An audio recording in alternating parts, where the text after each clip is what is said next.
बिस्मिल्लाहिर्रहमानिर्रहीम। अस्सलाम वालेकुम डियर स्टूडेंट्स, मैं हूं प्रोफेसर फैजान गुराया। हमारा आज का जो लेक्चर है वो MGT 401 के हवाले से है।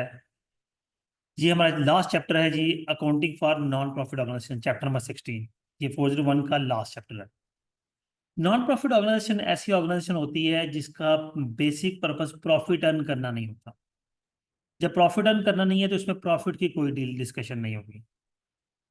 पहले तो मैं मिसाल दे दूं, नॉन प्रॉफिट ऑर्गेनाइजेशन आपके जहन में जो भी आएगा, सिंपली बात है, जो एनजीओज मोस्टली जो हमारे यहाँ काम कर रहे होते हैं ये नॉन प्रॉफिट ऑर्गेनाइजेशन है।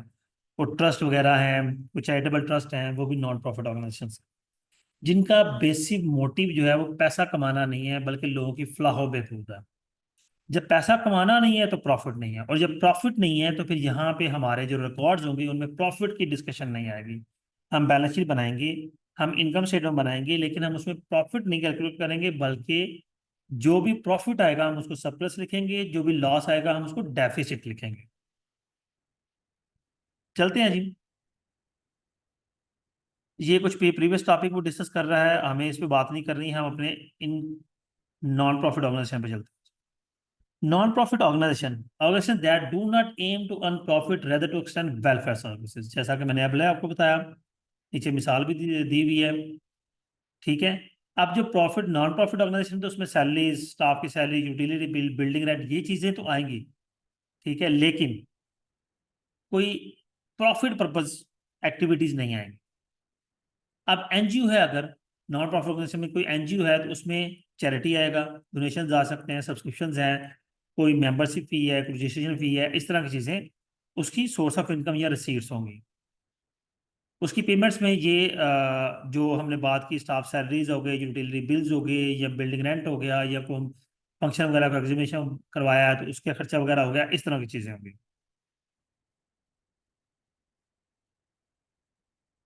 जी। Small NPO single entry system को यूज करते हैं, मीडियम उसी तरह सिंगल और डबल दोनों को यूज करते हैं, और लार्ज जो है वो डबल एंट्री सिस्टम को यूज करते हैं। एनपीओ में मेनली जो कैश का के लिए यूज किया था वो कैश बुक नहीं होती, बल्कि हम रिसीट्स एंड पेमेंट्स अकाउंट को यूज करते हैं। ठीक है, सिंपल कैश बुक, उसको हम नाम देते हैं रिसीट्स एंड पेमेंट्स अकाउंट का। ठीक है।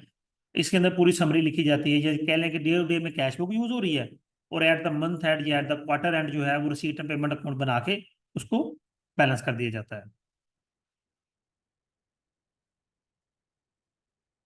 नेक्स्ट हम देखते हैं जी, रिसीट एंड पेमेंट अकाउंट क्या होता है, जो काम की चीजें उन्हीं पे बात करेंगे।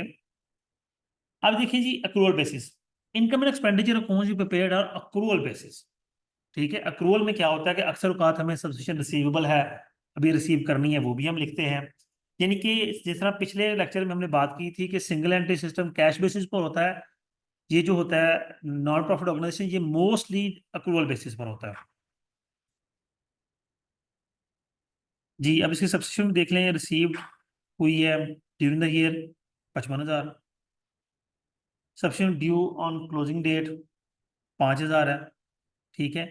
जो एडवांस में रिसीव अगले साल ही कर ली वो 2,000 है। तो देखें, नॉन कैश आइटम भी आ गई कि अभी रिसीवेबल है, इस वजह से इसे अक्रूवल बेसिस कहा जाता है।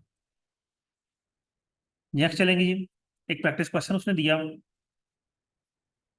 कि हम डायरेक्टली नीचे इसको डिस्कस करते हैं। सब्सक्रिप्शन है, रिसीव हुई है, less opening due, closing advance minus होगी, और जो क्लोजिंग ड्यू है वो ऐड होगी।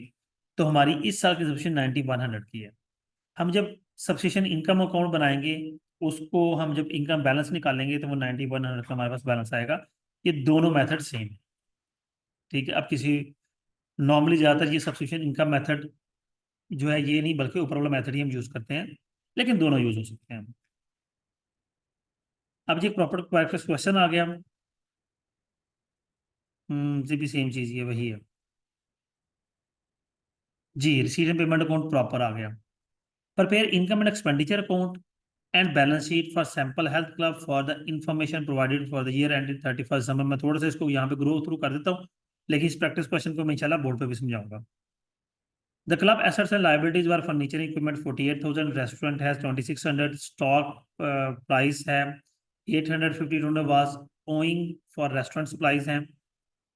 ये फर्नीचर इक्विपमेंट, ये चीज़ें हैं जो कि बैलेंस शीट में आनी है। ओपनिंग है, फिर क्लोजिंग भी दी हुई है उसने, फिर सब्सक्रिप्शन फी है 1,000 की, अब इसके सोल्यूशन की तरफ देते हैं। प्रैक्टिस क्वेश्चन के रिसीव पेमेंट्स को गिवन है, तो हम इसका सोल्यूशन देखते हैं। सबसे पहले उसने क्या किया, स्टेटमेंट ऑफ फेयर बनाई। Opening furniture, inventory prices, inventory restaurant, subscription owing, cash. तो उसने बैलेंसिंग फिगर निकाली 51,006। ये कैपिटल फंड है, इसको कैपिटल नहीं कहते बल्कि इसको कैपिटल फंड कहते हैं।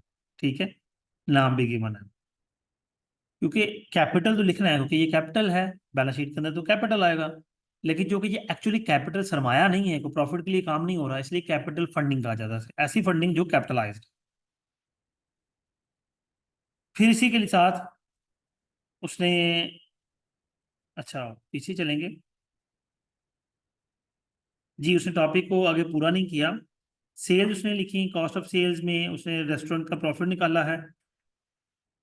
ठीक है, रेस्टोरेंट क्रेडिटर्स, खैर उसने क्वेश्चन पूरा सॉल्व नहीं किया, लेकिन इंशाल्लाह मैं इसको आपको सॉल्व कर दूंगा। नहीं नहीं सॉरी, ये प्रैक्टिस क्वेश्चन का आंसर है, किया हुआ है उसने साहब जी। सब्सक्रिप्शन उसने received, opening due, closing due calculate करके 29,620 की सब्सक्रिप्शन फाइंड की है। एंट्रेंस फी है, ये रिसीट्स आ रही हैं। ठीक है, जिसे इनकम कहा जाता है। रेस्टोरेंट प्रॉफिट आ गया, तो टोटल 52,940। अच्छा ये बात ध्यान में रखिएगा, ये प्रॉफिट वो प्रॉफिट नहीं है जो कि हम कह लें कि जनरली लिखते हैं। ये प्रॉफिट, ये वो जो एनजीओ है जो भी है वो एक रेस्टोरेंट चला रहा है, तो वहां से जो प्रॉफिट है ये वो है। ऊपर हमने उस रेस्टोरेंट की कैलकुलेशन भी की है, कुछ सेल्स की है, कॉस्ट आई थी 6,400 का, उस रेस्टोरेंट की ट्रेडिंग अकाउंट से प्रॉफिट आया। ये वो प्रॉफिट हम लिख रहे हैं, ये हमारे अपने इनकम स्टेटमेंट का प्रॉफिट नहीं है। एक्सपेंडिचर में आ जाएं तो सैलरीज एंड वेजेस हैं, रेंट है, टैक्सेस हैं, अदर चीज़ें। तो हमारे पास बैलेंसिंग फिगर सरप्लस में आ गई 6,440। ये हमारी बैलेंसिंग फिगर आई जो कि हम बैलेंस शीट में अपने कैपिटल फंड में ऐड करेंगे। ठीक होगा जी। अब बैलेंस शीट जो है, ऊपर हमने ओपनिंग बनाई थी जिसे हमने स्टेटमेंट ऑफ अफेयर्स कहा था। यहाँ पे हमने प्रॉपर बैलेंस शीट बनाई है, क्योंकि अब हमारे पास कैपिटल फंड मौजूद था, कोई बैलेंसिंग फिगर हमें नहीं चाहिए थी जी। अब नेक्स्ट भी प्रैक्टिस क्वेश्चंस है, इन पे कोई बात नहीं, जरूरत नहीं है। ठीक है, इंशाल्लाह जी प्रैक्टिस क्वेश्चन जो है एक मैं बोर्ड पे भी करवा दूंगा, ताकि आपको फर्दर अंडरस्टैंडिंग हो जाए बेहतर तरीके से। जी स्टूडेंट्स, उम्मीद करता हूँ ये भी लेक्चर आपके लिए बेनिफिशियल होगा। अपना ख्याल रखिएगा। अल्लाह हाफिज़।